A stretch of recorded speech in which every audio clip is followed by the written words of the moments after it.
Education 2030 agenda.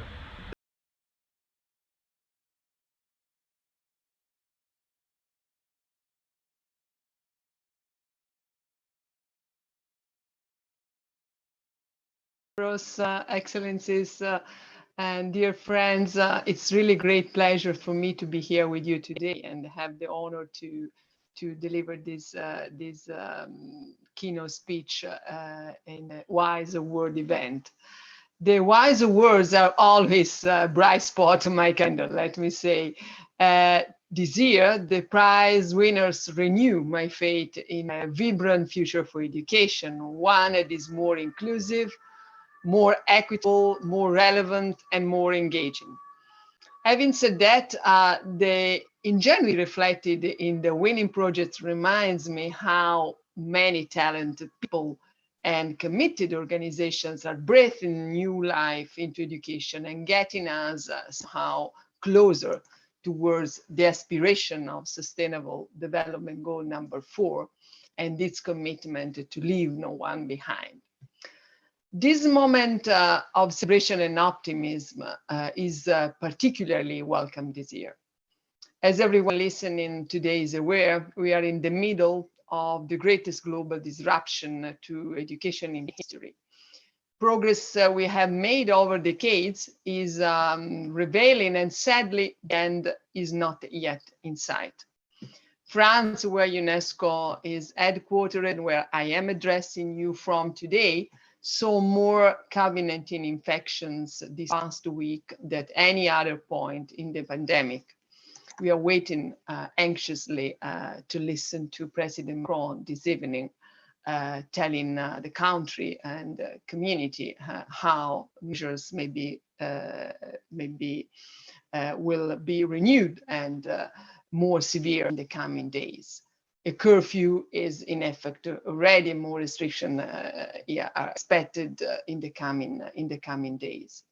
Sadly, much of the world is on a similar trajectory, and an academic year that began with the promise of a return to school, reopening schools, is still one of the main topics that the entire education community is addressing, has run headfirst into realities of the health crisis once again. On again, off again school closure, now nearing a year in duration, have weakened connections to formal education for hundreds of millions of learners. We know numbers, I don't want to repeat once again today. At UNESCO, we have a chronicle alarming and corresponding rises in child labor, early marriages, abuse, strife, neglect not to mention steep learning losses and strain on families. Heroic endeavors to pivot education systems to distance learning almost overnight have helped some students maintain links to learning, but massive gaps remain. And continuity of learning has been, from the very beginning of the crisis, our common mission within the international education community. Our solutions, most often dependent on technology, are functioning to accelerate educational inequity. And inequalities must be addressed more than ever, as inequalities are at risk to be amplified by this crisis. In my position, I attend many crisis meetings where people propose strategies and solutions to confront our immediate predicament.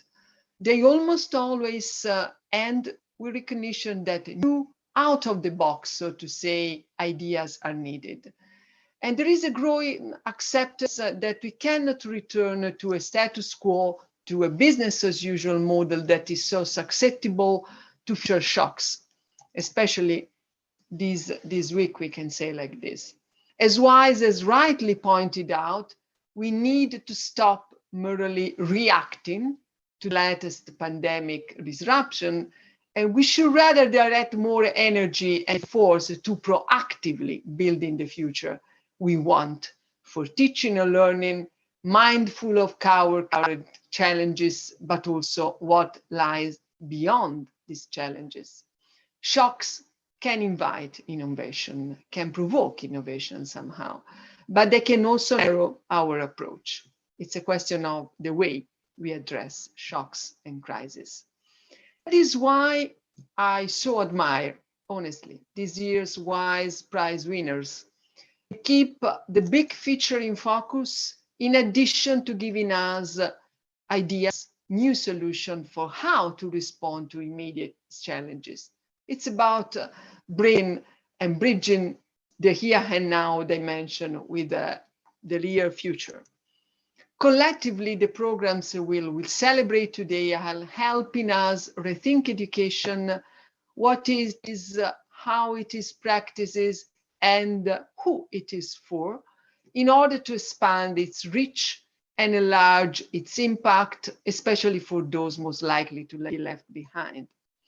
I'm particularly struck by the extent to which the winning projects see learning as lifelong and life-wide process. Beneficiaries are not just children, but also adult women in India, inmates in Kenya and Uganda, parents in China, teachers in South Sudan and Kenya, and educators in countries in the Americas. This work is moving us toward a future where learning, far from being concentrated exclusively in the early years of life, is more episodic, something people experience regularly through their lives. This is the real, true lifelong learning dimension that somehow the 2030 Agenda and SDG 4 launched some years ago. The projects further show that education can and should help communities as well as individuals in the process. For example, just to mention something I still have in my mind, looking at the prize winners' work has been done. Work of the Barefoot College, a long time UNESCO partner, demonstrates how skills development, financial literacy can empower individual women while also helping them shift their communities to clean energy through the introduction to solar panels. It's a concrete example, and we can multiply that. Similarly, the other 2020 prize winners established connection between education and justice, education and peace, education and gender equality, education and responsible citizenship, and education for entrepreneurship.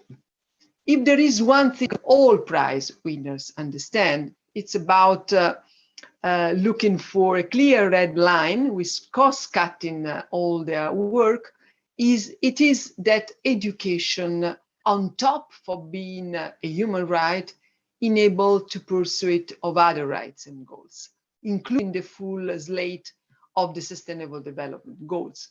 It's about considering education somehow the premise, the precondition to reach all the other rights and goals. I wish to end my remarks then by strongly encouraging this community of innovators to help us confront the severity of our present emergency while simultaneously constructing new horizons, new possibilities, and new options for the future in education, and pulling us, all of us as a community, into the future we want. It's not an either or choice, it's both. One of my favorite definitions of innovation, let me say very simply, is that innovation is creativity with a job to do. So it's about thinking and reimagining what we are doing, but also having a job to be done. It's the application of a novel concept that aspires to change education in particular context and in a positive, concrete way. At this difficult time, and in this very difficult year, we all have a job to do. It's a clear job. And we all need the creativity to help us to do the job and help us to do it well, effectively as the community around us requests us to do. Let's find inspiration in the ways these year's wise awards winners have channeled their creativity to improve and strengthen education. Having said that, I thank you very much for the opportunity to address this amazing community of innovators and educators, and congratulations to the prize winners for their excellent work. Thank you very much, Mrs. Giannini and Stavros, for these inspiring words, reminding us that education is really at the center of everything. Rethinking education to provide access to quality education is crucial, and supporting innovation in the way is the first step. So thank you very much for your inspiring words. That being said, it's now time to discover and celebrate how the 2020 WISE Awards winners are tackling a number of pressing educational issues. In the last few months, resilience, defined as the capacity to recover quickly from difficulties, has come up in many discussions. Thus, in this session, while we celebrate them, each 2020 WISE Awards winner will share their moment of resilience, how they face challenges and learn to adapt, becoming the project we celebrate today. To start, let's discover a video about the first winning project, Barefoot College Solar Electrification with Enriched Education, which will be followed by Megan Fallons, former CEO, now non-executive director of Barefoot College International Resilience Moment.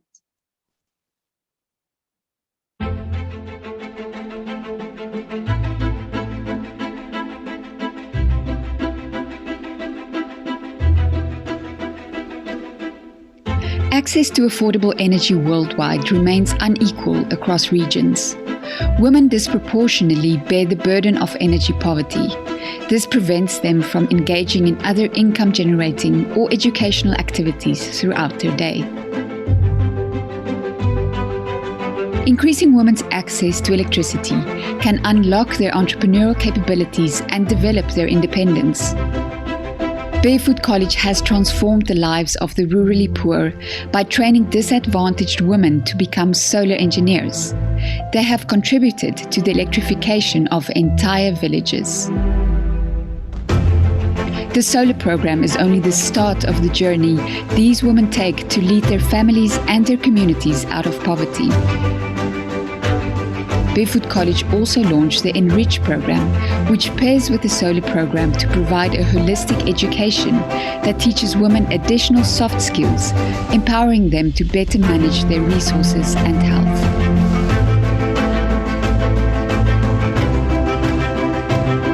Women who took part in this program in India and Indonesia were able to increase their income with 54% and 70% respectively. Barefoot College is a pioneer in sustainable education models on renewable energy. Their holistic intervention empowers women to become agents of change within their communities and for generations to come.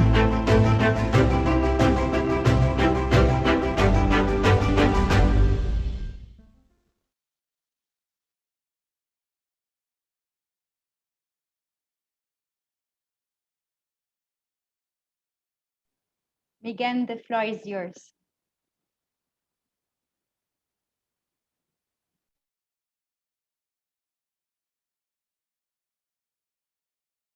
You are muted, Megan. Sorry, there we go. Namaste. On behalf of each and every member of the Barefoot College International family, we are deeply grateful for the honor of this award and to be amongst such an amazing group of current and past awardees. Over 15 years ago, we started training women from India and other countries as solar engineers to fabricate, install, and maintain solar home lighting systems in their rural communities. We called them Solar Mamas. What made this program so unique is that these were illiterate and semi-literate women taught by non-formally trained teachers.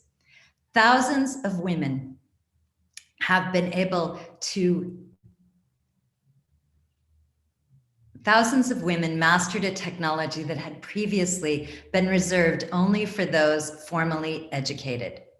By 2015, we had expanded into more than 60 countries and trained nearly 2,000 solar mamas. It was, by all means, a success story. However, in closely listening to the women, we realized that we hadn't gone far enough. In fact, the women had become proud and capable leaders in their communities, but they remained unable to pay for their children's school, to buy a bicycle, or to pursue their economic dreams. Without money and consistent earnings, their skills had brought them respect of a kind and indeed gender equality in their communities, but not enough agency to reach their aspirations. It was hard for my team to accept this. We didn't want to believe we were falling short. We began to rethink our approach pretty dramatically. And this led to our realization that the formal skills that they were having, we realized that by not having a formal education and being faced so often with crises, stigma, and lack of resources, many of them had not developed sound critical thinking skills and were therefore making poor decisions when engaging in their micro-entrepreneurial activities. From this realization, the enriched curriculum was born. It includes 8 pillars of holistic learning that complete the technical skills, giving women a 360-degree sense of their environment, their bodies, their rights, and their economic possibilities.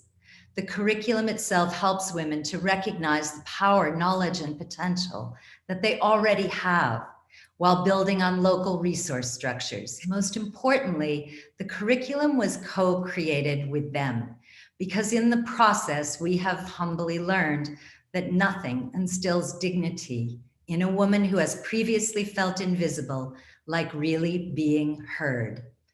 The inherent inequality in the lack of learning opportunities for women who have never had access to formal education is actually absurd in an age when we have all the knowledge and technology needed to level that playing field.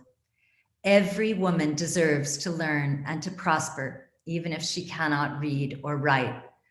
So this recognition, this is really for them, for the Solar Mamas, for the women of the Enrich program, for the incredible Barefoot College International team, and for all those who have supported us and accompanied us through this journey of mutual learning and extreme impact. Thank you. Thank you so much, Megan, and congratulations once again, and congratulations for also your continuous efforts to empower women. Let's move on now to our second winner, Sawisha Instructional Leadership Institute. Deborah Kimathi, Executive Director of Dignitas Project, will share some of her insights after this video.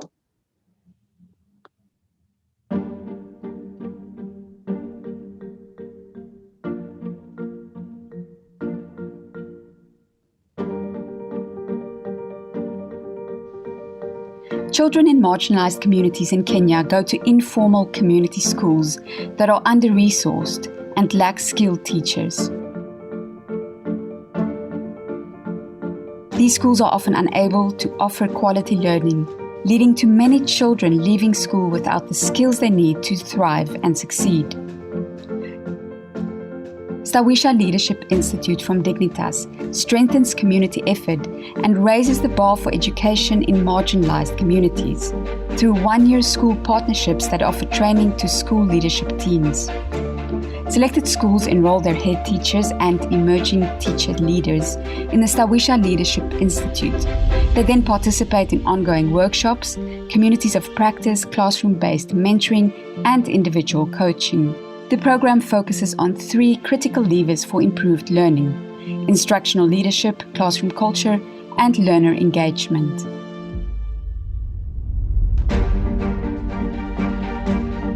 After 1 year, the school leaders have improved competencies in domains like self-efficacy, pedagogy, and leadership. They are also equipped to assist other teachers in their lesson planning and delivery.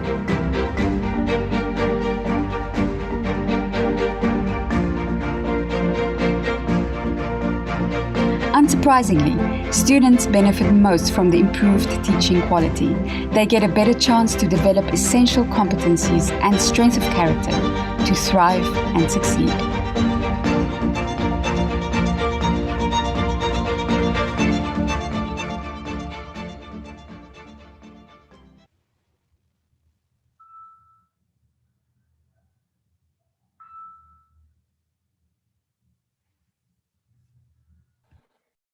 Good morning, good afternoon, and good evening. It is indeed an honor and a privilege to be here amongst not just colleagues and friends, but indeed the other winners of the WISE Awards. My journey with Stawisha started late 2017 as I joined Dignitas as the new executive director. Dignitas itself was at an interesting point in its journey, with its co-founder having just stepped down from the role. And I faced a twofold challenge of leading the team to refine Stawisha for scale and growth in a manner that deepens impact. And secondly, the challenge to bring new partners and funders on board who would invest in that growth.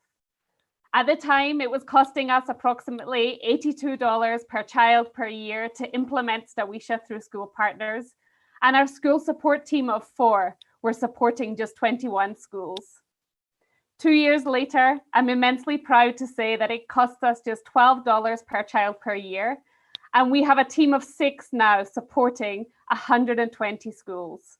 How? Well, we took 4 key steps. Step 1 was to refocus our vision. We spent time as a team making sure that we were united and had clarity of vision. We revisited our assumptions about the problems we were trying to solve. We revisited our values, and we restated what we believed our solution needed to achieve. Step 2, identify what really works. We had an external evaluation of our work conducted. Our vision statement is that every school should be a vibrant place for all children to thrive and succeed. And our big question as we embarked on the evaluation was what drives the most impact for learners. This process was pivotal in informing questions about critical levers of change and helped us to understand where we should focus our resources. With this in mind, we were able to refine Stawisha from a 2-year institute that tackled 7 broad domains to a 1-year institute that went much deeper on 3 critical domains that were sure to transform learning. Step 3 was to drive efficiency. Across the organization, we sought ways to integrate technology, leverage collaboration, and streamline processes so that our operations were as cost and time efficient as possible. Everything from school partner outreach to data collection and analysis was strategically considered with this in mind. And finally, step 4, grow networks. I truly believe we're stronger together. In a world that so often pushes us to compete with other actors, our approach was to collaborate. We established partnerships that were focused on what we could learn and achieve together by understanding and complementing each other's strengths. And what did we learn in this process? That the route to resilience is agility, and that the foundation of agility is a laser focus on vision. These are lessons that have served us immensely well amidst the chaos of 2020. And as a result, we've been resilient in the face of constant change and complex uncertainty. Our latest report shows that in 2020, 98% of our school leaders have gained new competencies and have in turn equipped 97% of their parents to support learning at home. As a result, they've curbed learning losses through school closures, reduced parent and child anxiety, and increase the amount of learning at home. And so it is with immense pleasure that I share in the joy of the other participants here today. And I want to share that with my team who are joining us. A huge thank you to them for making this work possible. And of course, to the WISE community. Thank you, everyone. Thank you very much, Deborah, for reminding us about the importance of having a common North Star for greater impact.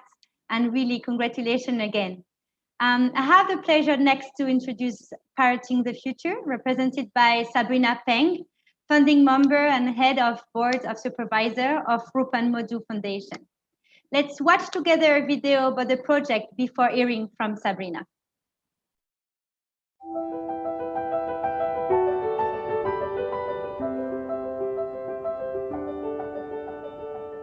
Many children in rural China who live in poverty-stricken areas suffer from deficient early learning. This leaves them on a path of developmental delay with a higher likelihood of continuing the vicious cycle of intergenerational poverty. Rural caregivers often have low levels of education themselves and don't know the importance of interactive parenting.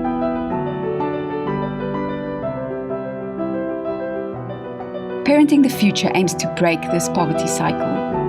They train local women as childcare coaches who then teach caregivers the importance of early brain development. The step-by-step curriculum is delivered at centers in villages or at family homes through group and individual sessions. It aims to improve the social, emotional, cognitive, motor, and language skills of 6 to 36-month-old children. Currently cooperating with local government in 2 counties, the project wants to scale up its services to all poverty-afflicted counties in China by 2030. Parenting the Future is unique because it links women's empowerment to local employment and children's development. The local women who become childcare coaches gain professional skills, earn revenue to support their own families, and contribute to breaking the cycle of poverty in their own communities.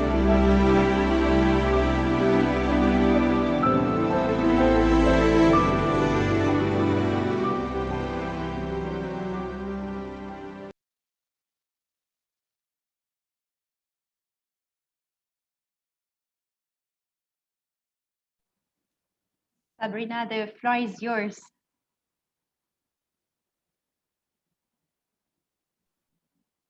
Hello? Yes. Yeah, thank you, Audrey. Yeah, so can you see me? Because I cannot turn on the video. We can't see you, but we can hear you. So, Okay. yeah, Now, perfect. We now can it's see you okay. now. Perfect. Thank you. Thank you, Audrey. It is super honor to be here today. The video brings back a lot of memories. Today, I would like to share with you 2 unforgettable moments during this amazing journey. 3 years ago, Lucy Peng initiated the idea of setting up a foundation to help children in rural areas in China. After 4 rounds discussions, we finally picked Parenting the Future to be the project that the foundation decided to all in. Actually, this project was killed in the first round of selection. Why? Because early childhood development and early education for 0 to 3 years old is a concept that is not well known, even in the cities. We wondered that can't really be accepted in rural areas. Moreover, this is not a project that will generate immediate impact.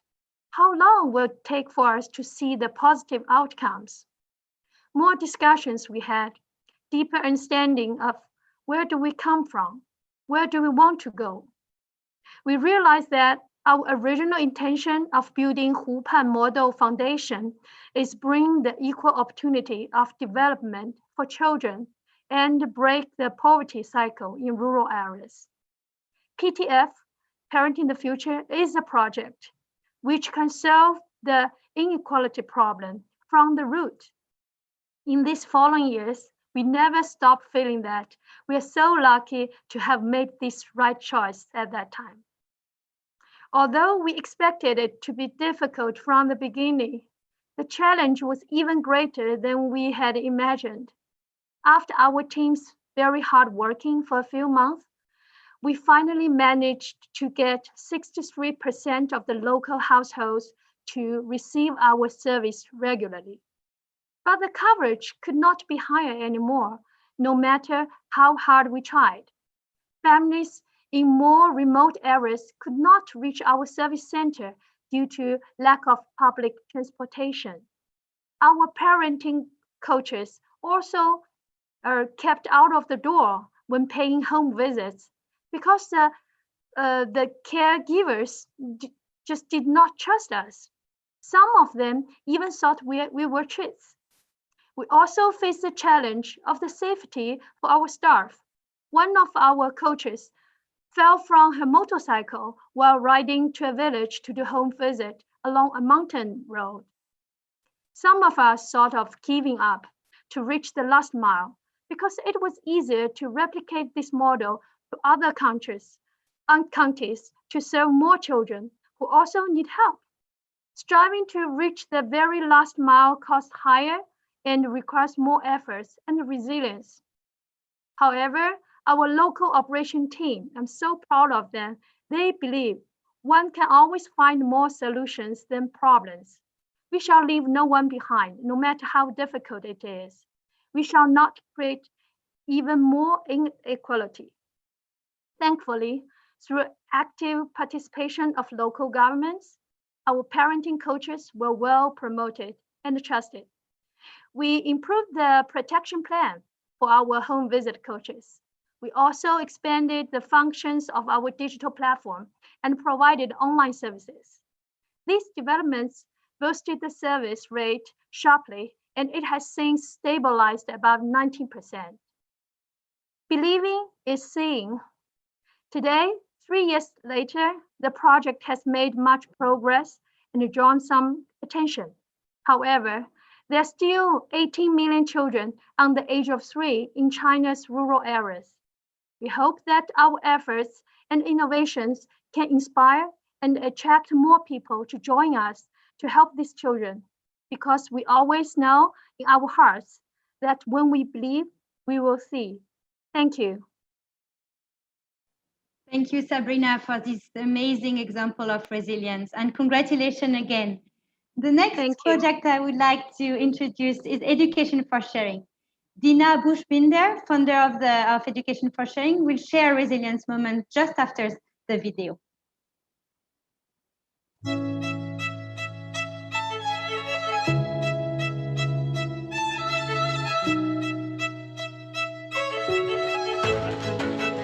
Millions of children experience school violence every year, and all too often, education systems don't have the tools to respond to these social challenges.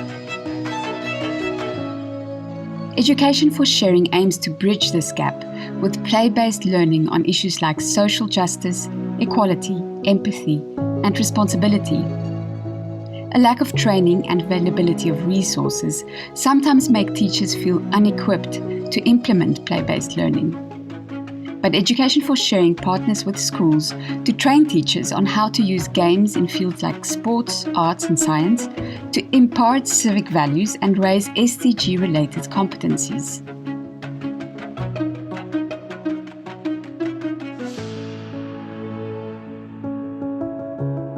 The teaching model is specifically adapted to respond to the needs and concerns of each community.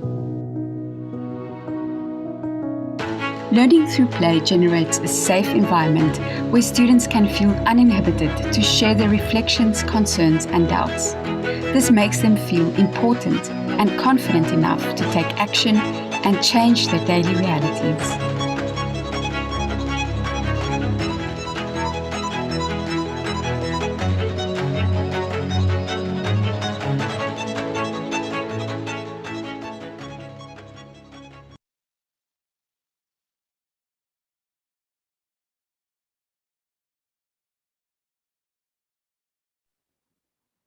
Dina, the floor is yours. On behalf of all the Education for Sharing team, Equipo Educación para Compartir, wholeheartedly thank you for this honor and huge congratulations to our 2020 fellow awardees.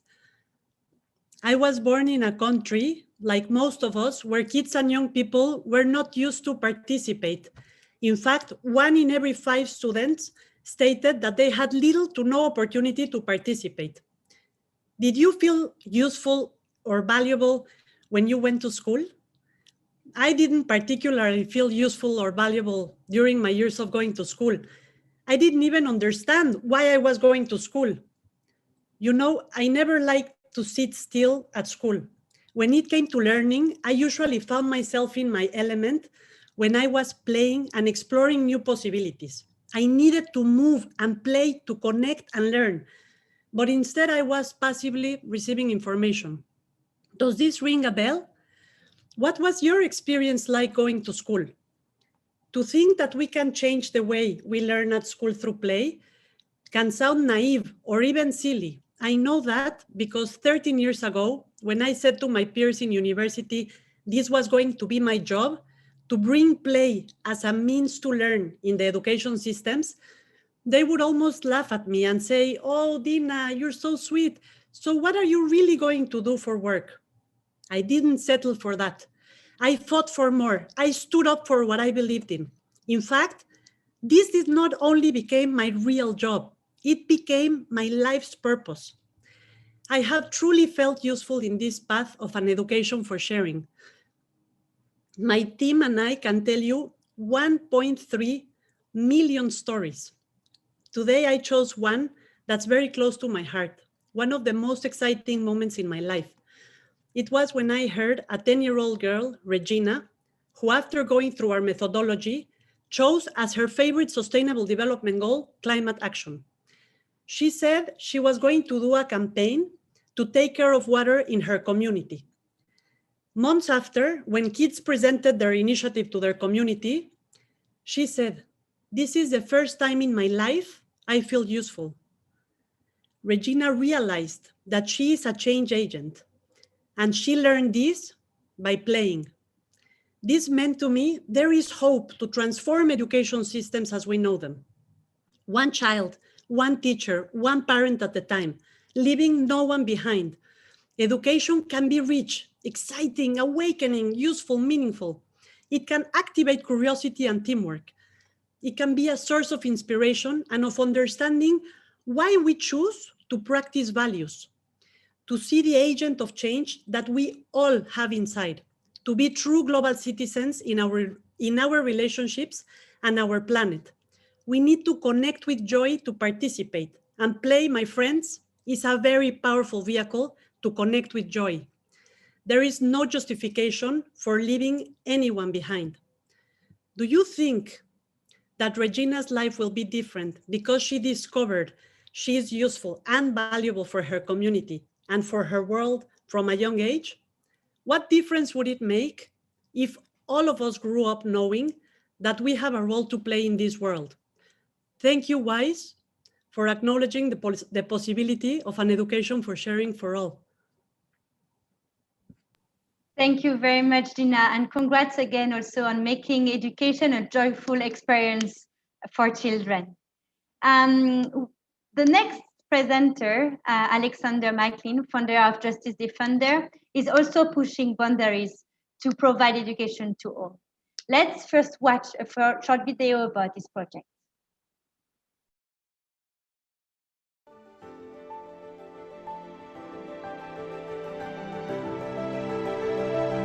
The lack of meaningful access to justice impacts nearly 2 of every 3 people worldwide. This is no different in Kenya and Uganda, where correctional facilities operate far above their intended capacity. Many prisoners in these facilities are unduly incarcerated due to a lack of legal services at their disposal. Justice defenders work to empower those most in need of justice to access it for themselves. Their 3-week intensive training educates inmates to become auxiliary paralegals. Prison officers are also eligible to join the paralegal program.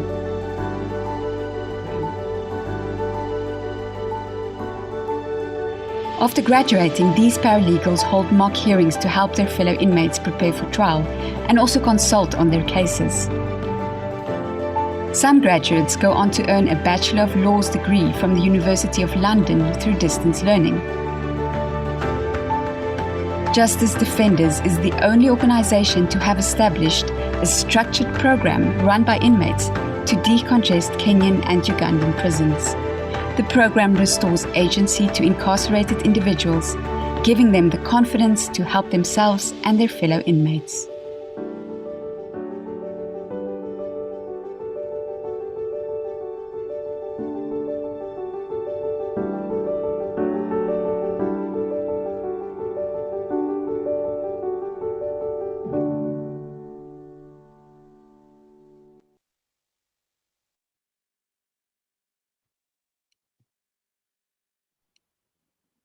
Alexander, the floor is yours.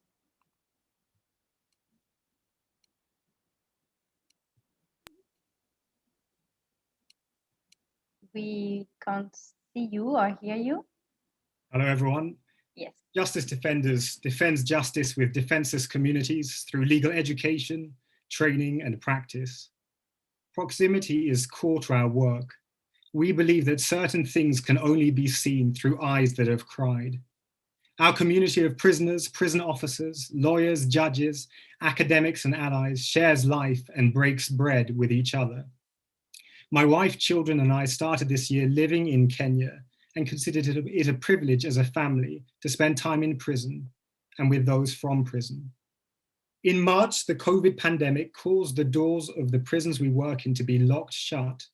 It was no longer possible for justice defenders or other organizations or even prisoners' families to access prisons.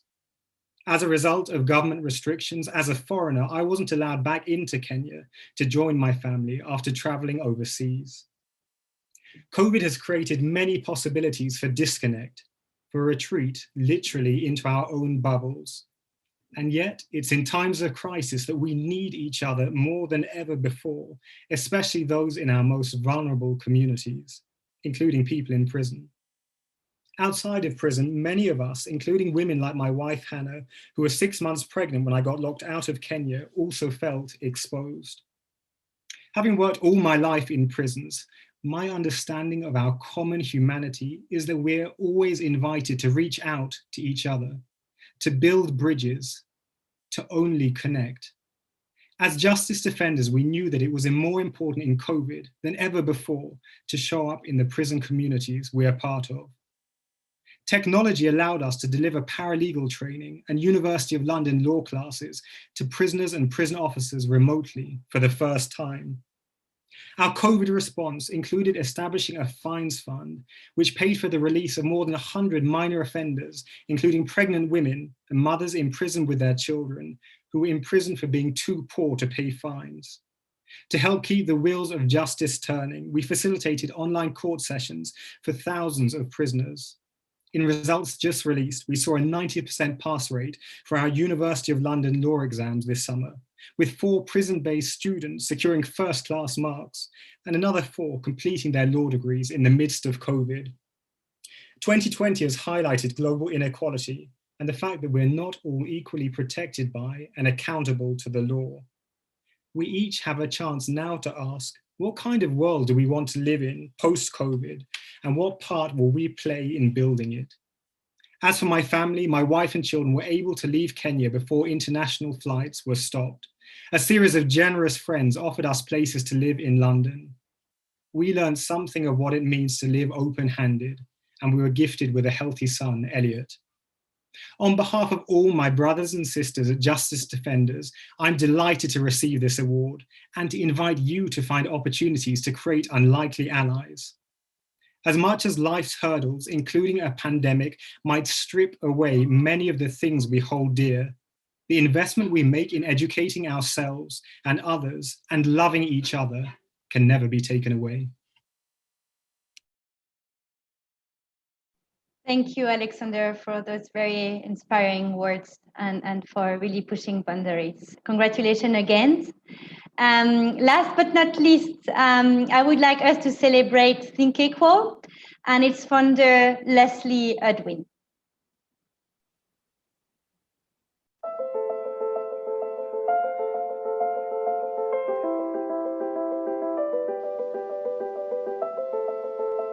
Nearly all of us are affected by some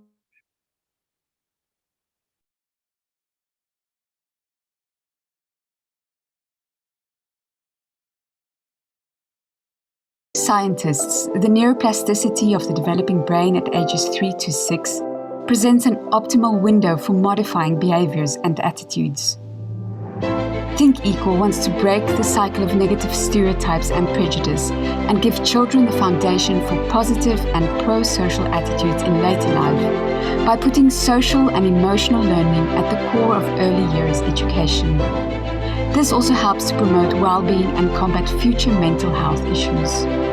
The Think Equal program teaches moral, psychosocial, and emotional competencies to 3 to 6-year-old children 3 times a week for 3 entire school years.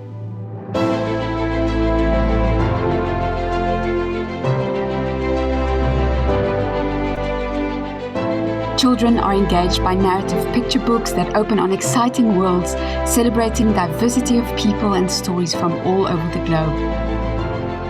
The program's prescriptive plug-and-play ACL lessons are easily embedded and scaled across contexts and countries without adding to the workload of teachers. Teachers implementing Think Equal observe daily and at times dramatic behavioral changes in their children. Like in Botswana, kids are measurably more skilled in emotional behavior than their peers who did not participate in the program.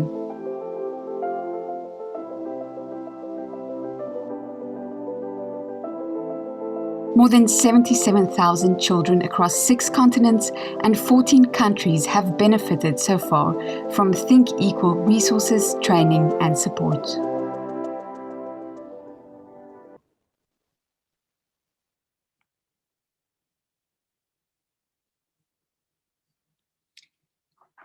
I'm deeply, deeply honored.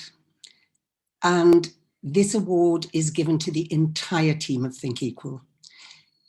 It's given to all of our funders, our supporters. We couldn't have made a single one of these steps without all of you. Our volunteers, our boards in 2 countries, in the US and the UK, and Your Highness, Shukran, Wise, you are an extraordinary community, and thank you so much for this honor. I'm also so humbled. I've been so inspired listening to the speeches. What co-awardees. I mean, this just pretty much doubles the honor. So we've all been asked to focus on a challenge. Of course, when you have your sights set on disseminating a program globally, you have a lot of challenges. So I've just plumbed for focusing on the first challenge that I recall experiencing. And there was a huge challenge, which actually I fully expect to continue to have to face until every child in every classroom, in every country in the world has the right given and empowered, that inalienable right that every child has to positive outcomes in life through a foundation in social and emotional learning.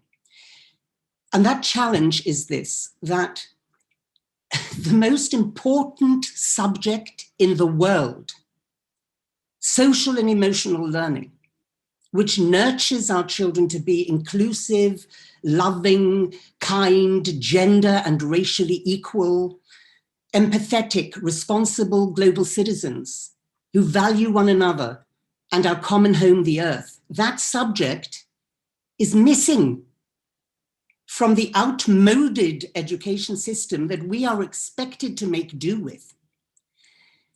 Now, this challenge was apparent from the outset.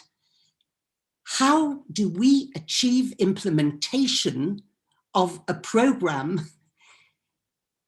Because the entire workforce in most parts of the world is underpaid in early years, untrained, and certainly undervalued. And this is a new subject.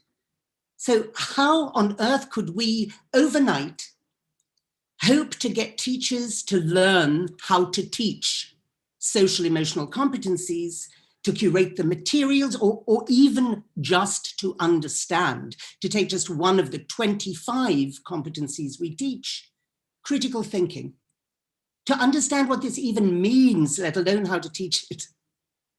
So the way I set about solving this problem was by taking inspiration from IKEA, noticing that you don't have to be a carpenter who has gone to cabinet making college for 4 years to be able to put up an IKEA bookshelf. You go to the warehouse, you pick up your flat pack, you pay very little for it, and you go home, you read the instructions, and there you go, you put up the bookshelf. By the way, IKEA, I think you need to talk to me about a corporate partnership with Think Equal after this. And of course, you also set up branches in every country in the world. And so it was that with the help of the most extraordinary world experts, like that giant who walked the earth for far too short a time, Sir Ken Robinson, we have created a plug and play program that is prescriptive. It has to be. We give our teachers and practitioners the packs of 22 narrative picture books that we've created that don't have a single girl in pink or a single boy in blue, a single woman washing dishes at a sink, a single man with a briefcase, etc. And along with these 22 picture books, the 90 lesson plans and the 50 plus resources for each one of the 3 age-appropriate levels that we've designed for 3 to 6-year-olds. That is our trench. That is our focus. So, did the challenge disappear? Well, no, it just shifted onto the so-called developing countries. And I say so-called because I actually don't believe there is a single developed country in this world yet when it comes to values and moral compass. So now I'm faced with a challenge of jargon, glib phrases, and limited pedagogical definitions like, oh, we don't believe in prescriptive. We only do child-led free play, which means we only teach young children what they show curiosity in. Well, that's a shame, really, because personally, I've never come across a 3-year-old who's interested in gender equality. Have you? So ultimately, when I face the sometimes overwhelming challenges of trying to scale a global system change in education to every child in every classroom in every country in the world, I remind myself of 2 very inspiring quotes, which I want to end with, and this is what gets me through it.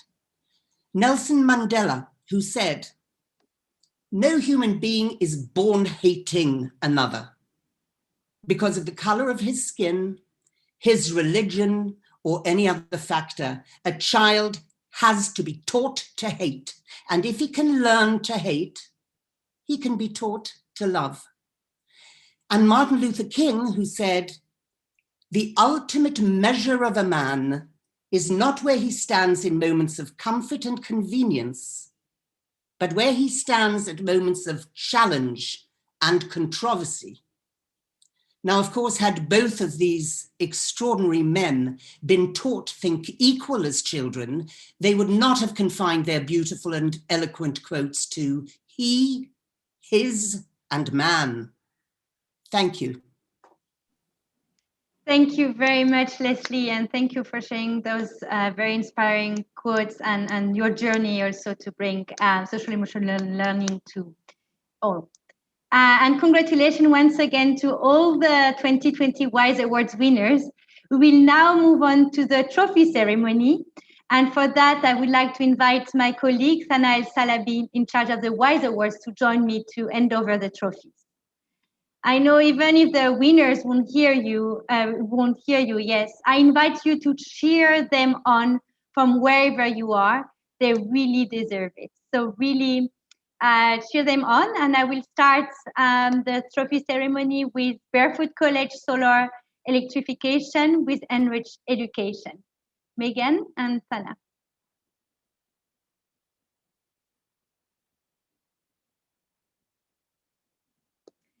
Tawisha Instructional Leadership Institute.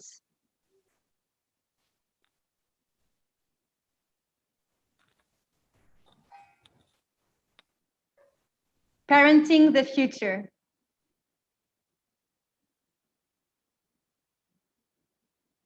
Education for Sharing.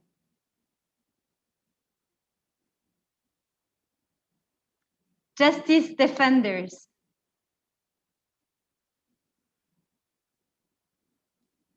Think Equal. Really, congratulations to all of you. Since this is the closest we can be together at this time, we will still try to take a picture all together, as it is in our tradition.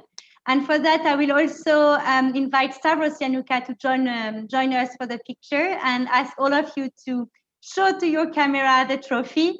Congratulations, really, once again. Congratulations, everyone. Thank you, everyone, and congrats. We will now move on to our next segment to celebrate the 6 awards winners. We have the pleasure to welcome Dana Al Fardan, Qatar's leading female contemporary composer. Also a songwriter and symphonic artist, drawing on her rich cultural heritage and influenced by her love of world music. Her work is a blend of Arab-influenced contemporary classical, epic in scale, and universally accessible. Dana will share with us today for the first time a piece of a new musical about the poet Rumi, which also addresses the topic of resilience. Her music will be performed by Nadim Naman, West End actor and co-writer. Dana, the floor is yours for some introductory words and, of course, music. Ladies and gentlemen, WISE Award winners, distinguished guests, it's a pleasure to be here with you today, albeit digitally, in the wake of the most challenging period in our collective history. And in this period, there's never been a time in which it's more important to cultivate and unlock our own infinite source of potential, creative power, and strength. And that's where resilience is born. That's where we can meet every changing landscape in front of us and actually establish a way of being and approaching things that allows us to always act in the most constructive manner and aligned with our own path. And because of that, I've been very blessed to have been working on my upcoming musical Rumi, which is based around all of these principles. So without further ado, I leave you with the 2 songs in Rumi. The first one is Find My Guide, which is the character of Shams. And the second one is sung by Rumi, which is called Like Lightning. I hope you enjoy the show.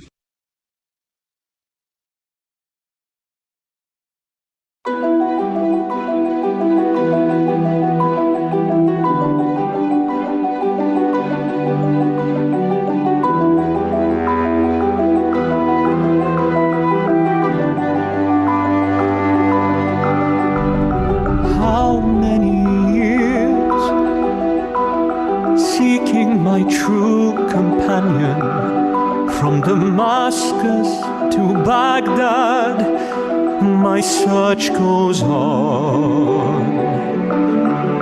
Everywhere I've been, others ask to learn from me.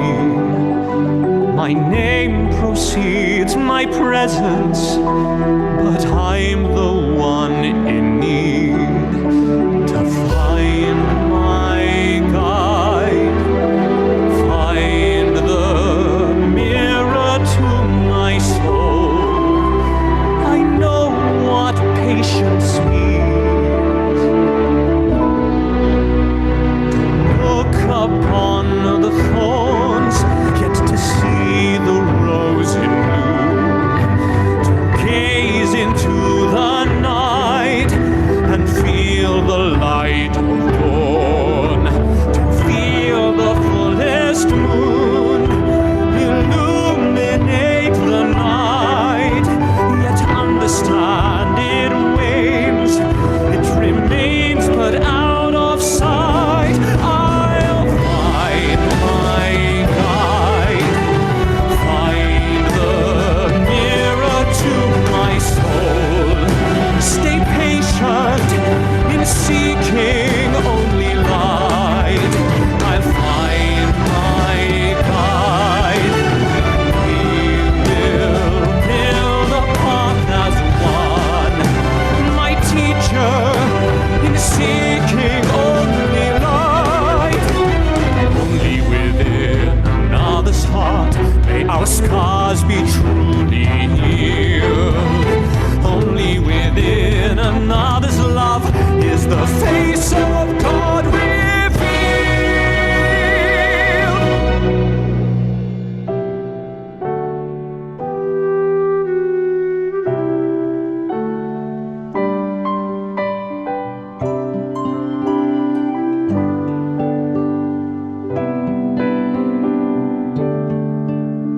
I'll find my guide.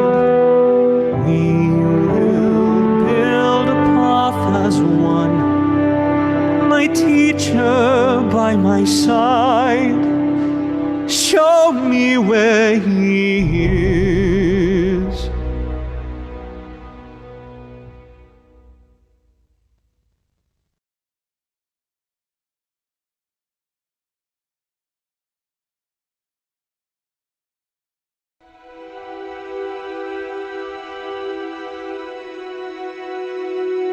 Soul so close that all you think of lives inside my mind as well.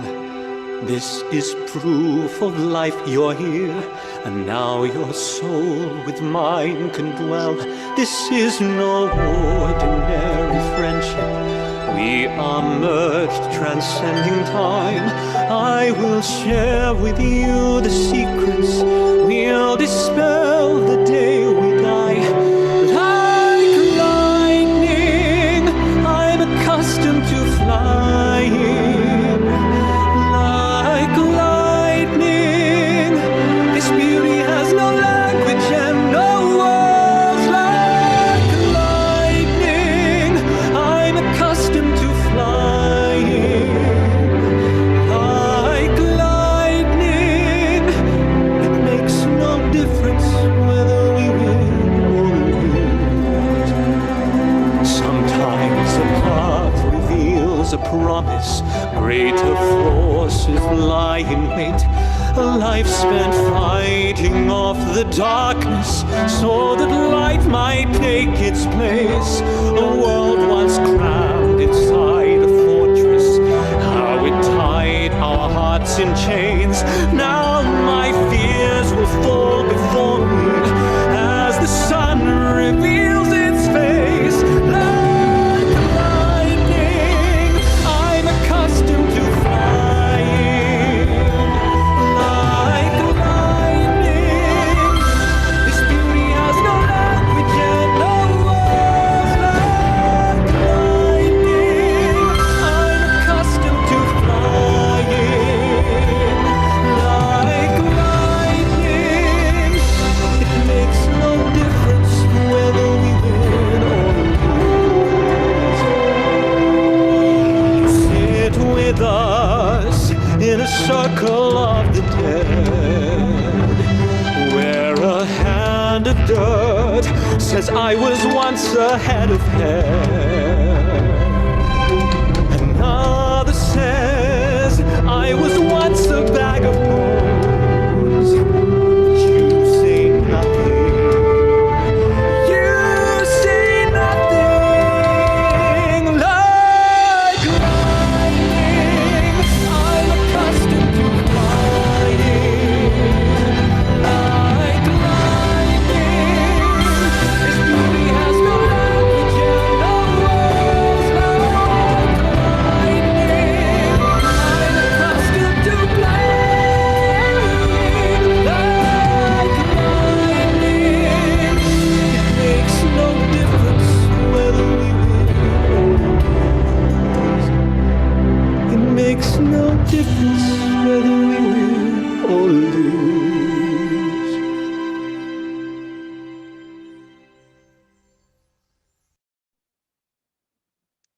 Thank you so much, Dana and Nadim, for this very beautiful moment and for also introducing us to Rumi's work. We are really looking forward to the opening of your musical in London in 2021. And until then, we wish you all the best for the final rehearsals. We will now move on to our next session titled Fire Chats with Innovators. And those innovators, you know them, they are our 2020 WISE Awards winner. And what we would like to do during this Fire Chat is to see and to understand how they are addressing challenges in their own context through innovation and highlight some of their specificities. And for the first Fire Chat, we will focus on early childhood education and the power of play. So for that, I would like to invite Leslie, Sabrina, and Dina to join me. And here I would like to remind the audience to post your question on the Q&A feature. We will take some of them at the end of our discussion. So all three of your organizations are providing solutions to children and recognize the power of play to foster social emotional learning, gender equality, and peaceful conflict resolution skills from an early age, as we've seen in the video earlier.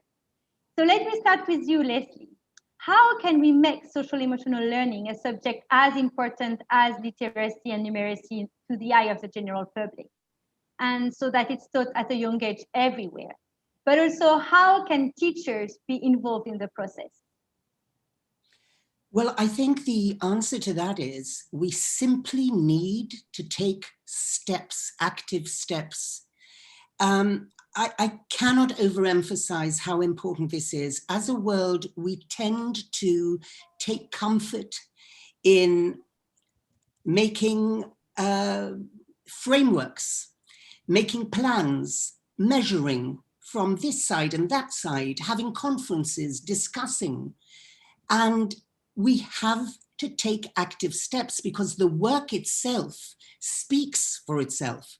So, you know, we've got more than 60 years now of absolute cast iron and fortifying evidence that for every point higher, for example, of social emotional learning in the early years, a child is 86% less likely to ever come into contact in a meaningful, threatening way with the police force, is 72%, don't hold me to these, but they're very close, but I'm not reading this right, from memory, something like 72% more likely to finish college with a degree.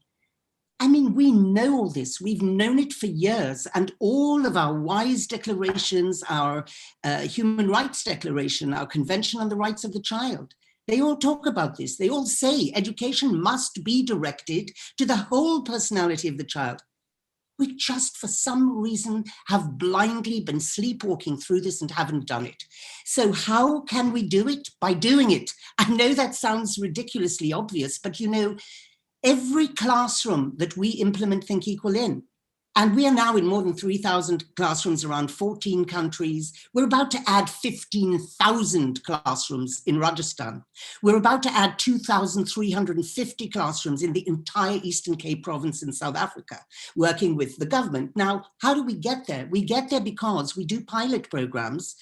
They come and see how powerful the work is. They hear from the teachers. You asked about how we get teachers involved.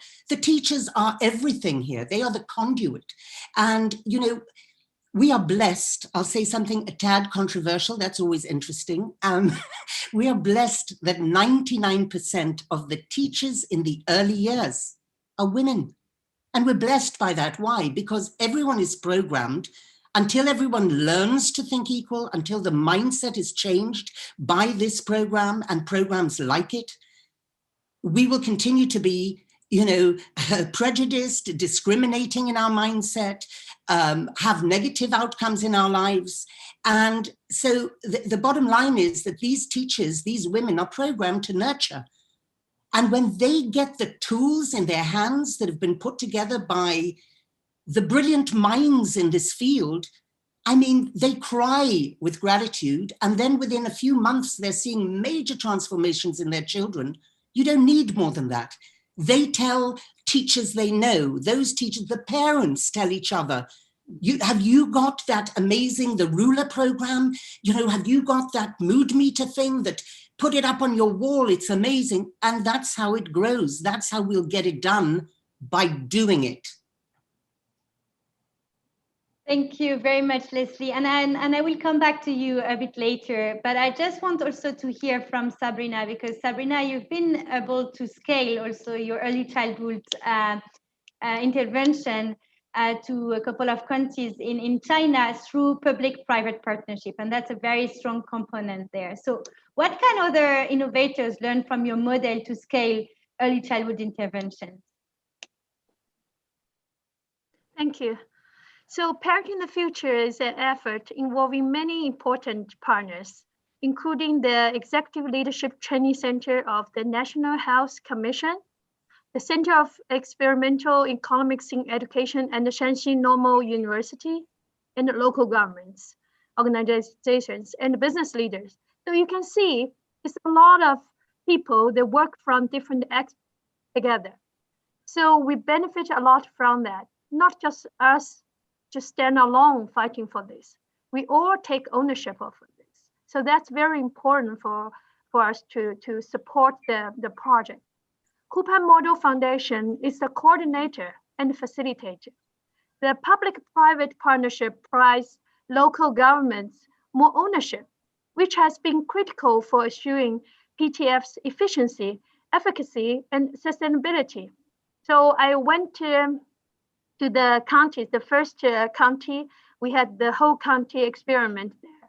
So the local governors there, they're so excited about this. It looks like they own this project and they try to solve every problem there. So that's, I think, it's the very key success factors for this project. This is very critical and also for fostering public confidence in the project and in evidence-based social programs generally. So we really think that's helpful for us, and I hope that will be inspiring for other organizations if they can find partners locally. Thank you. Thank you very much, Sabrina. And I have a follow-up question for you, because also one aspect that is standing out from your program is the use of the digital platform and how it comes to feed your programmatic elements and how you're constantly revising your program. Can you just explain a little bit more on how you've been integrating and really waiving research and the operational components so that you make the program as effective as possible? Okay. So PTF started as a research project. So the research team played a very critical role in identifying the problem initially and in deepening our understanding of it as we implemented the project.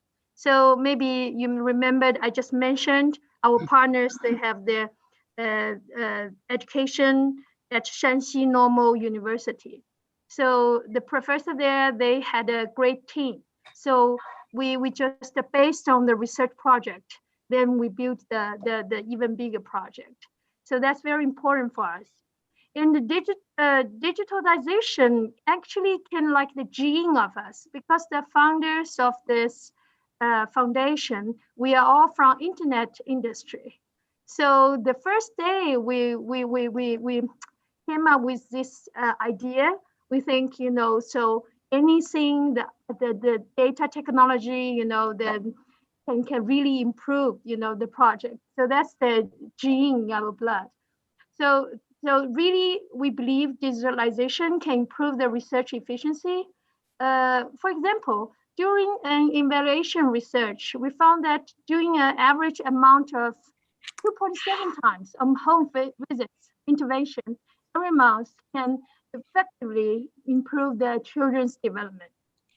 Because we have a system, and the coaches and also the families, so they check in and check out. And so we have some basic data of their activities. So we easily get this number. This type of evidence is very important so that the data will be collected via this platform and help us to better improve the project and the efficiency and guarantee the effectiveness of the scale-up process. So, and also this digital platform tightens our connection with the families. During the coronavirus epidemic, coaches kept in touch with parents and taught them how to use all kinds of things at home to make toys. Because before that, they went to our centers, they can use toys there, but now they cannot. So we use this to train them and conducted such activities with them and their children. We see a very promising future for application of the internet to create virtual learning platforms. More online services need to be developed to better support early learning and parenting of children within families. So that is what I want to share. Thank you. No, thank you. And And I will move on now to Dina, because similarly to Parenting the Future, play is very central to your model, Dina. It's the core. And so could you please tell us a bit more why SDG-focused play-based learning is so important for young learners? Absolutely. Imagine, I think in one word, I would say it's purpose. We can no longer afford to have an education that doesn't allow us to find our purpose. And not only if in case it's not enough to find our purpose, imagine finding your purpose in a joyful way. And I refer back to the example that I shared in the previous speech about Regina, one of the 1.3 people that we have had the privilege to work with. Imagine that you are a girl and that you are in a context surrounded by violence, by crime, by poverty, by lots of different challenges, and that will not define you. That will not prevent you from learning that you can be an agent of change for something that's beyond you.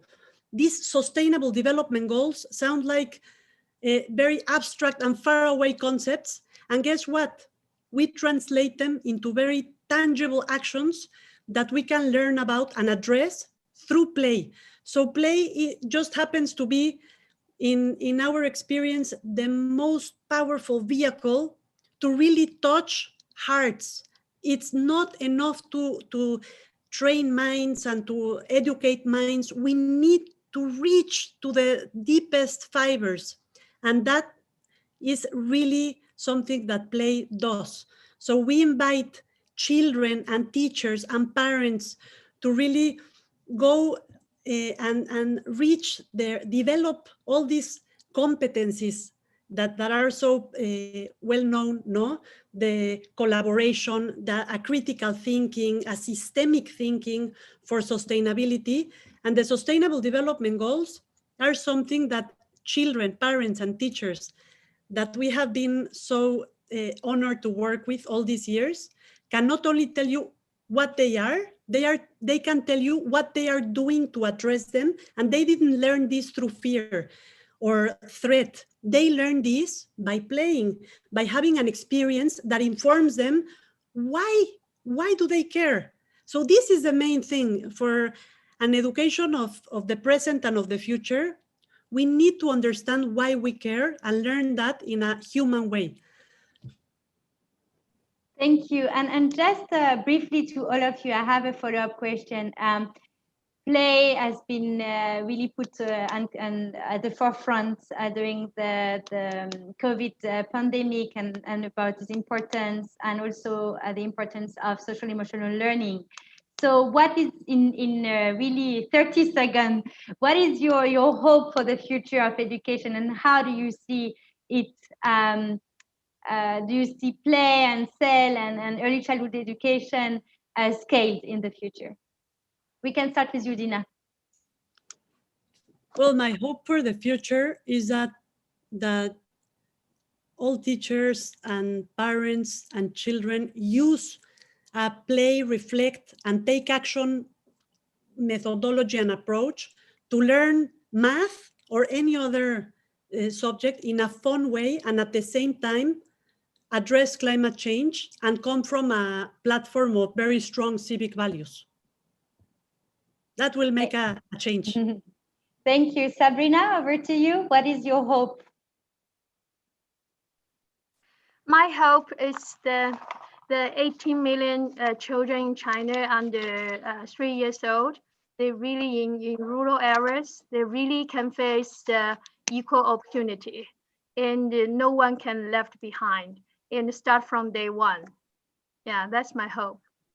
Thank you. And Leslie?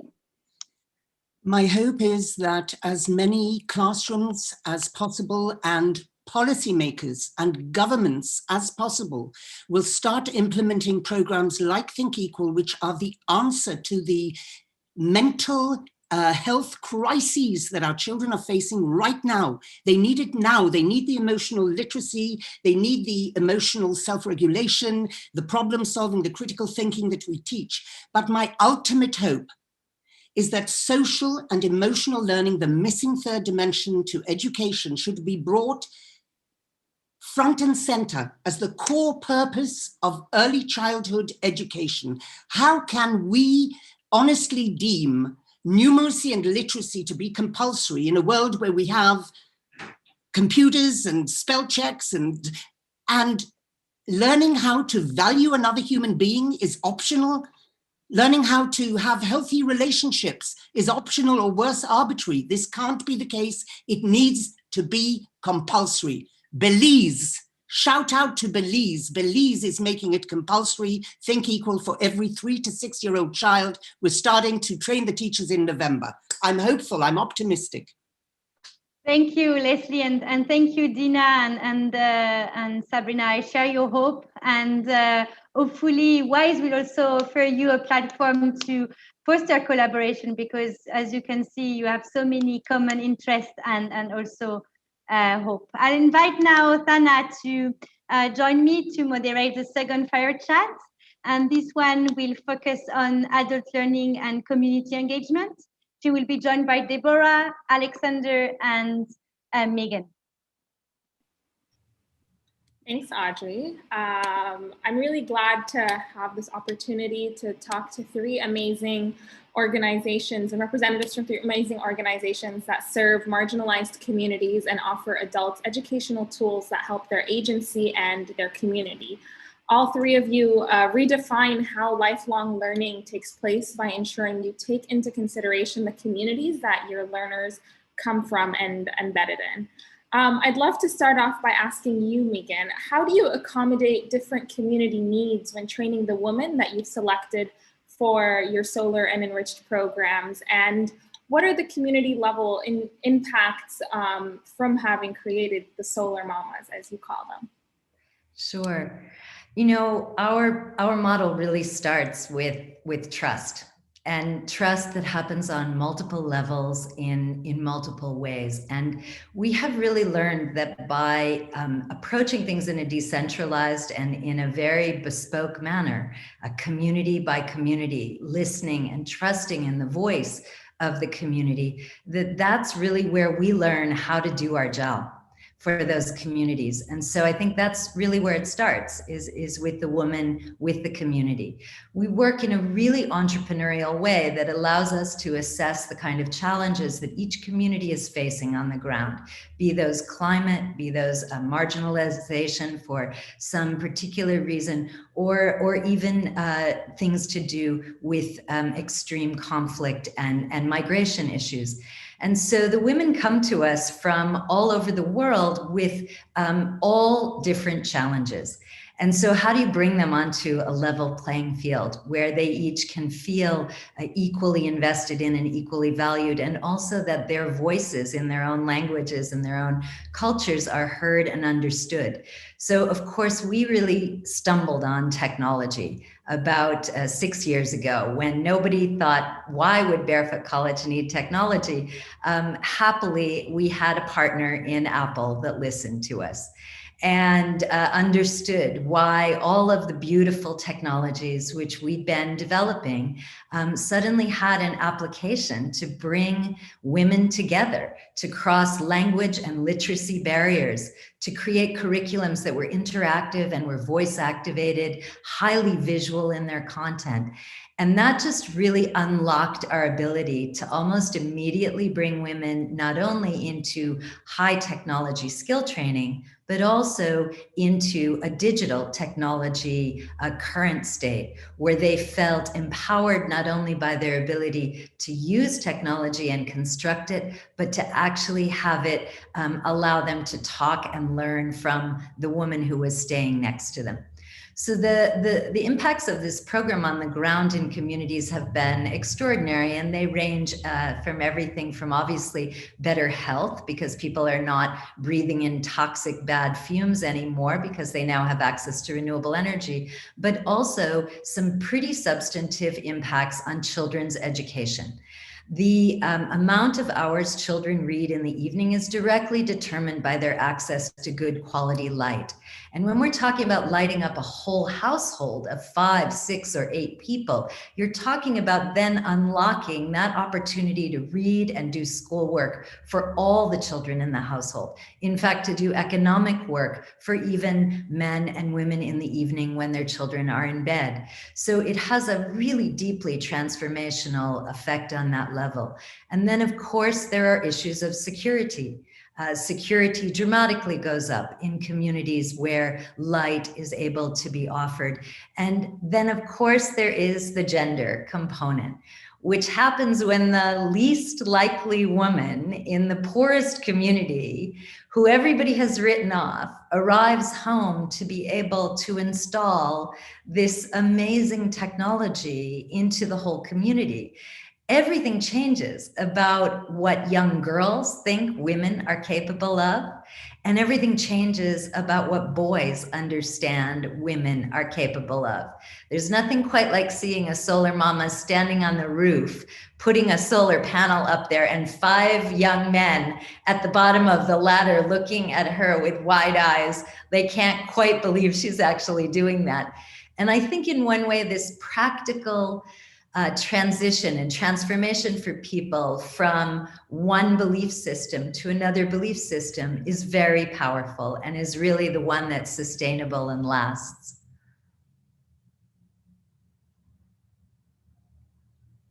Sorry, I was muted. Thanks for that, Megan. I think there's something really strong about what you're saying about empowering one adult in a community can empower an entire community and the entire family structure. I'd love to hear from your experience, Deborah, in the informal settlements. How has empowering education leaders and how has the coaching element of that empowerment really given more effects on the community at large? Yeah.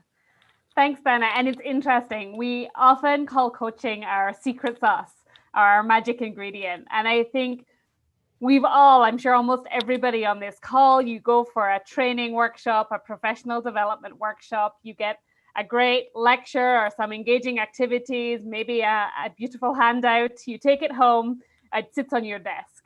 And often that's where the story ends. But coaching really makes sure that that is where the story begins, because coaching is about bringing that training to life. Whatever our school leaders hear in our professional development workshops or our leadership academies, it really comes to life when our coaches come to the school, meet with the school leaders one-on-one and begin to walk that journey with them.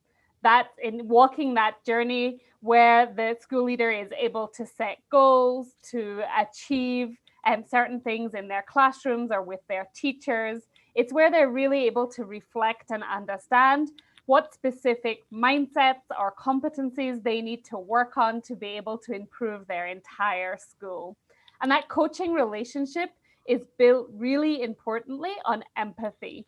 Each of our leadership coaches is a teacher themselves who've had classroom experience, who understand what it's like to be in the school as a school leader, a classroom leader, in the same way that our partner school leaders have. And so they're able to identify with the school leaders and teacher leaders that they're working with. They're able to share their own experiences, their own leadership story. And in that, just build a beautiful relationship in which both parties can grow. And that impacts on the teaching and learning throughout the school. And that's what makes coaching so special. Thanks, Deborah. That's really, I think the continuation element really does make is one of the things that really did make Stoisha so interesting. Alexander, I'm really curious to hear about the kind of communities that you serve, because they're really non-traditional learners in many ways. Why is it important to include access to rights and legal education for inmates in the population you serve when talking about access to quality education? And how has your approach to adult education and lifelong learning offered them agency? Thanks, Dana. I think one of the things that we've learned is that gifts and talents are spread throughout our communities, but opportunities aren't. We see around the world in wealthy and poor countries that prisons are filled with poor people who've often not had access to education. We know that education transforms individuals. It creates confidence and courage and a sense of agency, but it also transforms our communities. I think a community only flourishes when every member of that community has a chance to give their gifts, their talents for the greater good. So in prison, we see that there are people who are hungry for knowledge, people who are willing to gain knowledge to serve their communities. I think about someone like Ruth. She was arrested when she was in her late teens in Kenya, taken to the women's maximum security prison. She said that she felt suicidal when she arrived there. It happens to be a crime to attempt suicide in Kenya, but that wasn't why she was in prison. Now she's studying for her University of London law degree, having been sentenced to death. But although she is on death row, she says, I have agency as I serve my peers. The knowledge that I'm acquiring is allowing me to transform my community and to reunite families. She makes me think of Susan, who was our first woman to study law with the University of London from the maximum security prison in Kampala, Uganda. Again, she studied from death row, studying under a mango tree. She was one of the University of London's best students in human rights law. And she was a lead plaintiff in a case which got the mandatory death sentence in Uganda overturned. She is now a free woman working to improve conditions for children of those in prison. I think about Moses, our first man to graduate with his University of London law degree. He started his studies as a prisoner, and after completing them, he became a prosecutor in the Ugandan army. So we know that education can realize potential that's hidden away or which we can be blinded to. And we know that people who we might look on as being net takers from society, or people who are draining on our resources, have gifts and talents and ideas. One of my community members, William, who was on death row for many years in Kenya, says in prison we have brains that can move mountains, and we have loud, silent voices. And education is a way to make those voices heard, and all of us benefit when that happens. Thank you so much, Alexander. That honestly gave me goosebumps. That was really powerful. I have a question to all three of you, and if we can limit it to 30 seconds in the responses. How can we make community-centered education a part of the conversation on building the future of education? I think the work that all three of you do is really phenomenal, and the way that you center communities really has helped your mission move forward. So I'm curious what your opinions are on how we can make community-centered education part of the conversation at large. So I guess I'll go first, Tana, on that. I think that we have a tendency to not take community seriously enough, to not take that self-sustaining mechanism and the informal systems that our communities have richly for many, many, many years as being actually our biggest asset and key to sustainable change. I think we're seeing right now in the wake of this pandemic and as it continues to play out in the global south, the communities that have the strongest mechanisms, strongest systems, are the ones doing the best and thriving and the most resilient in this moment. And so the question becomes, how do we put them at the table when we're taking decisions? And really to have governments in particular beginning to have open dialogue directly with communities on their needs and not sort of afraid to engage. I think there's still too much distance, still too much fear of direct engagement, still too much fear in that space where we just really need to listen to what communities need from us. And if we're here to serve, and that should be our purpose, if we're here to serve, it means we have to be prepared to listen and to react and to accept that possibly the ideas we have of education are not the right ideas for them. And that is a tough moment, I think, because you're talking about challenging a lot of institutionalized ideas. Thank you so much, Megan. Deborah, I'd love to hear from you in 30 seconds. Sure, thank you.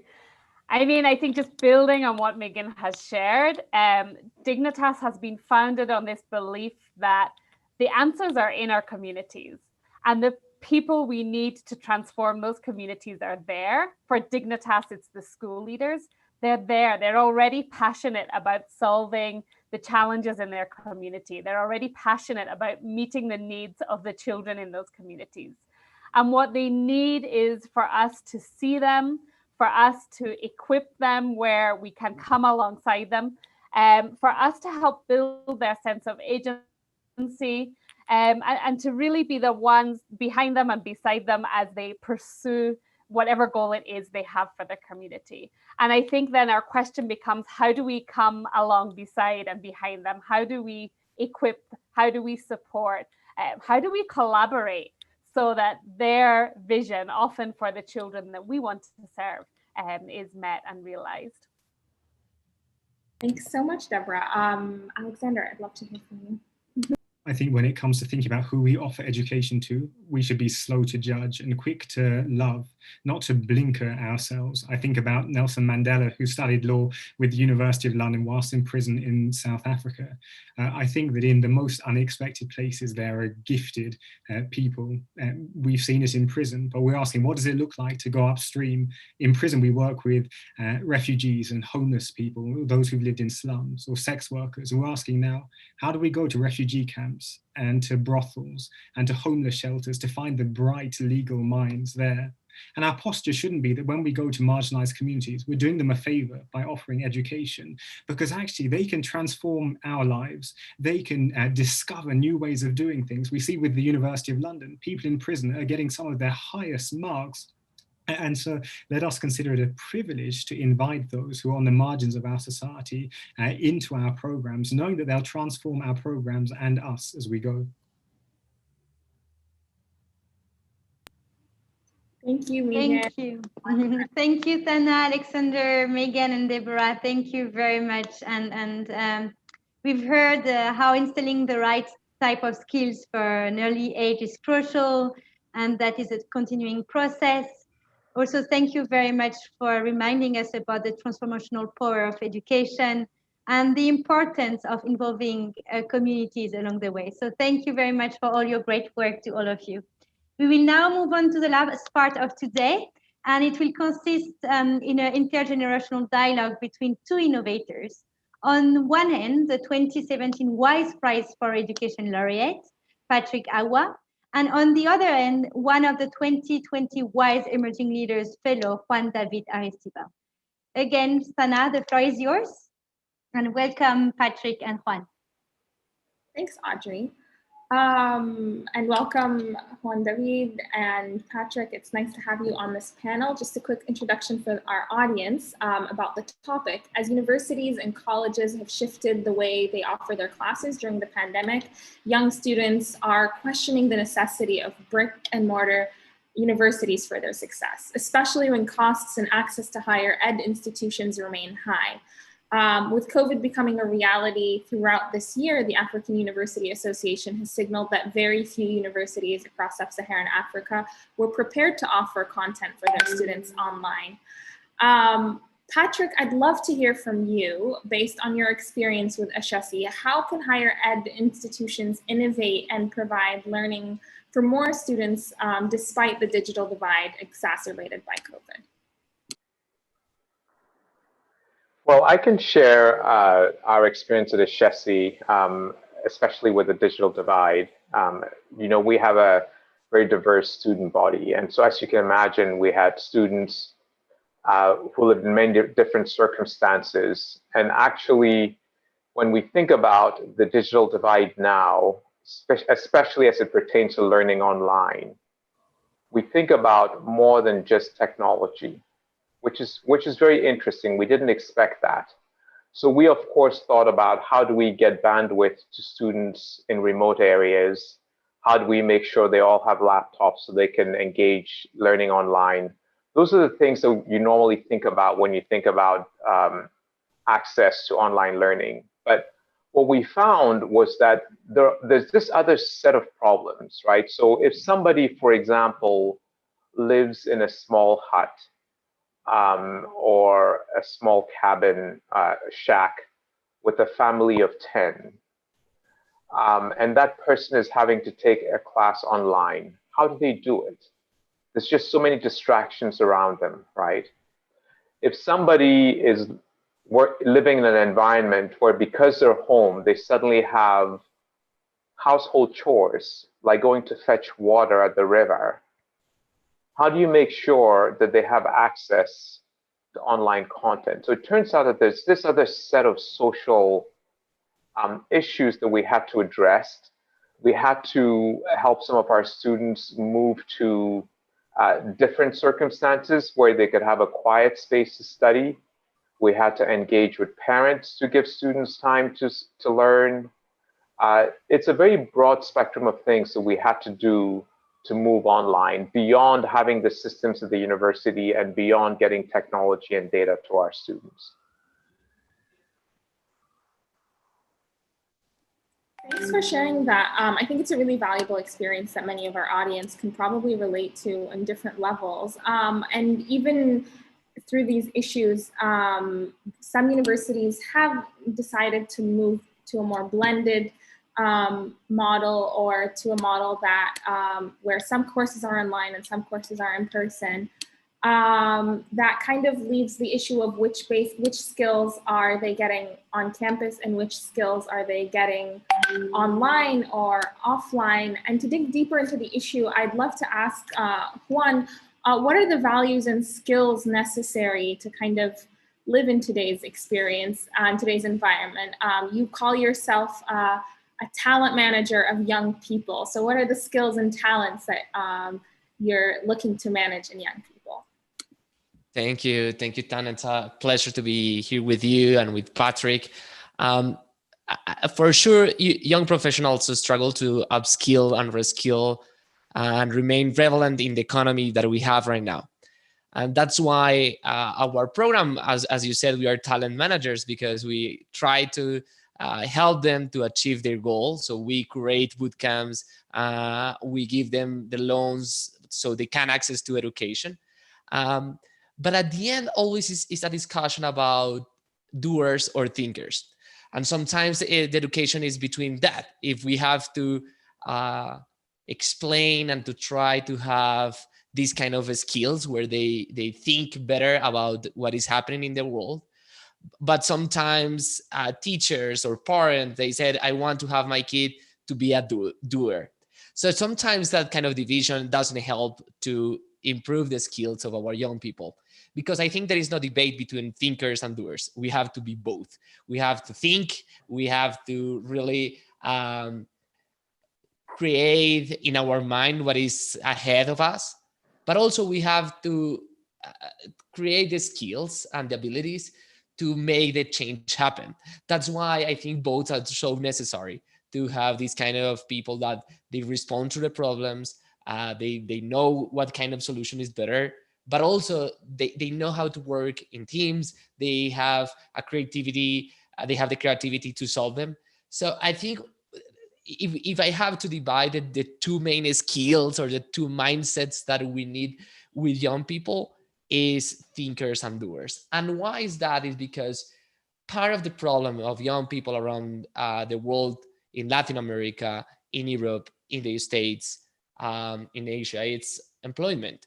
So the best way to address unemployment is to work on those skills where they know how to solve the problem, and also they solve it and they work to have solutions for what is happening in their lives. Thanks, Juan David. I think the distinction between thinkers and doers is interesting. And I'm curious to hear from Patrick how you train your students, because you guys have a focus at Ashesi on creating ethical leaders. So your value system goes even beyond thinkers and doers. The values of ethics are really focused. And how are you kind of managing getting those values and that skill set, if it is one, to students in an online setting when kind of attention to screens might be minimal? It's a very interesting and powerful question. So let me just first say that we're so glad that before we had to move to an online format, we had a campus culture around integrity, that students had promised to to themselves and to the faculty that they were going to sort of learn and act in an ethical way with high integrity, to not cheat in exams. And the mantra that they've had was that they promised to do the right thing when no one was watching, right? But once we moved online, it occurred to us that actually what was occurring on our campus by not having proctored exams where students were doing the right thing when the faculty were not watching, but their peers were watching, right? And now that they're all learning at home, now truly no one is watching. You're at home doing a course online, doing assignments online, taking an exam online, and there's nobody there with you. And it's occurred to us that this is the real test. And we'll see, at the end of the semester, whether our students will actually pass this test when they truly have nobody watching, not even their peers. I'm optimistic that they will, because they've had, students most of the students online now had, years of sort of bonding with each other on campus first. Now, the really interesting group for us is the freshman class, the first year students who did their orientation online. They've started their classes online, completely online, without having that sort of bonding experience on campus. It's a very interesting question. I don't know the answer to that yet, but there's a part of me that feels that there's a great value to having people living and working and learning together that we're missing in the online world. And we're figuring out how to navigate that, frankly. But we'll see. Ask me in about 6 months. I'll definitely make a note of asking you in 6 months. I'm really curious myself to see where you stand on this after that freshman class experience. I have a question that kind of goes to both of you. This pandemic has made one thing very clear, and that the future of work that spectators have been talking about for the past 20 years, it's already arrived. The economy has changed, the skill sets necessary have changed, and people have worked from home. It's not necessarily due to automation or other things that things have changed, but my question is, what innovations can allow students in lower resource settings to stop catching up, but rather come up with their own opportunities in this global world?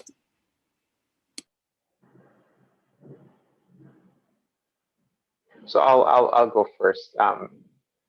So one of the things that we learned from our students earlier in the year was moving online had actually helped them to become more independent, right? So now they were on their own and they were having to do a lot more just on their own.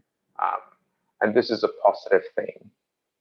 We also have heard that the part of our curriculum and the engagement at Chesty that is so involved with teamwork is challenged, right? But there are tools that are helping with that. There are collaborative tools like Slack or Teams or Google Docs and Office 365 that are helping teams organize more together online across geographies and across time. For things that teamwork that does not involve hands-on application. For teamwork that involves hands-on application, like laboratory experiments or lab work, that's been obviously a complete challenge. We've had to send engineering kits to students' homes, and they're doing engineering projects by themselves at home. And we're having to do things, and for projects that require heavy machinery, we are innovating by having a technician in a workshop running the heavy machine and sort of running it live, students watching it live for now. And the next step that we're going to do is have that technician maybe make mistakes and have students have to correct and so on. But it's very clear that having a means to have live online interaction with somebody doing the hands-on work and having input from others watching is going to be a skill that we need in the future. And you can just imagine, just in many different fields, whether it's engineering or medicine or other things like this, that the ability for people to watch closely and to have a very quick, real-time interaction with the person doing the work is going to be very important for team collaboration.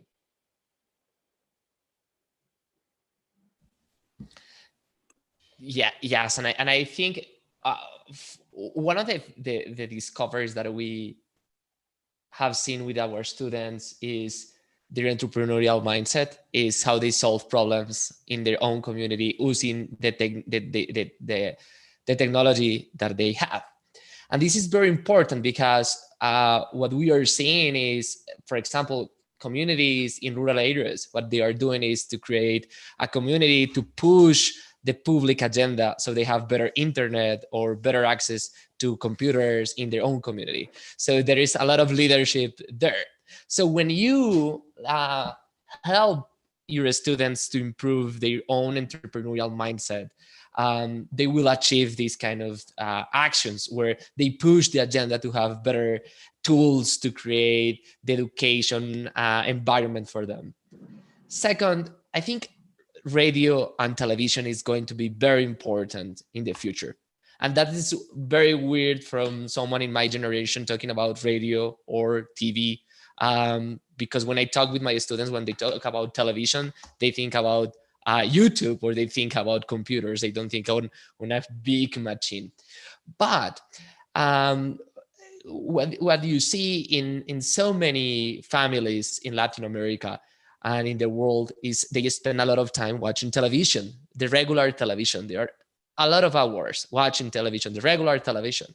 And one of the mainstreams that we can use there is to create better content using entertainment from ordinary television or ordinary radio shows.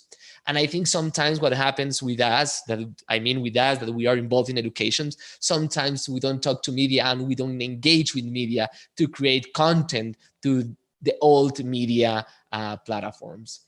And the third, I will say, the Internet of Things. What we are seeing is machines putting together to work to really monitor what is happening in the environments with the students. Of course, now it's very expensive, but in the future, what is going to happen is we are going to have gadgets that will allow us to understand better what is happening with our students, even if we are in a classroom or even if they are in another city or in another town. We can have, thanks to those sensors, what they are feeling. And thanks to that, we can have real and live feedback about what is happening to them. So mixing the three things that I am saying is, first, this is entrepreneurial mindset. They should be the ones, young people should be the ones who tell us what kind of tools they need to learn, and we should help them to get them. And second is, use the old media, television and radio. We should go and work with journalists and TV channels to improve the quality of content. And third, of course, is to engage with the Internet of Things that will allow us to have feedback online and in real time. Thanks for that. Now, my last question to both of you is something that kind of goes in line with the theme of this entire session today about building the future of education. What's something that makes you hopeful about the future of education in your context, and where do you see it going forward? And if you can make it quick, please, around 30 seconds each, that'd be great. Well, the thing that makes me hopeful is that young people are really switched on. They're very engaged. And, I see how our students have responded to this pandemic. I've been very proud of them in how they've engaged in sort of switching to a completely different mode of learning that they've been doing and sort of doing it gracefully.